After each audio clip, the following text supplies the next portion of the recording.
এতদিন আমি ভেবেছি সবাইকে খুশি করলেই আমি ভালো থাকবো।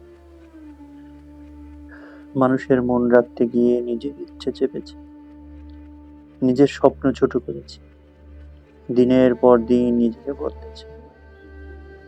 একদিন আয়নার সামনে দাঁড়িয়ে দেখি আমি আমাকে চিনি না। চোখের নিচে ক্লান্তি, মুখে জোর করে হাসি, ভিতরে একটা খালি মানুষ। আচ্ছা, আমি কবে থেকে এত চুপ হয়ে গেলাম? আমি কবে নিজের কথা বলা বন্ধ করলাম? সেদিন প্রথমবার আমি নিজেকে জিজ্ঞেস করলাম, তুই কেমন আছিস? কেউ উত্তর দেয়নি, শুধু বুকের ভেতরটা কেঁপে উঠেছিল। তখন বুঝলাম, পৃথিবীর সব সম্পর্কের আগে আমার সাথে আমার একটা সম্পর্ক বাকি আছে। যেই আমিটাকে আমি বছরের পর বছর অবহেলা করেছি, তাকে একটু সময় দেয়া বাকি আছে।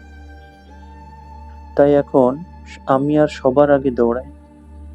এখন আমি মাঝে মাঝে নিজের হাতটা নিজেই ধরি, নিজেকে বলি, চল আজ তোকে নিয়ে একটু হাঁটি।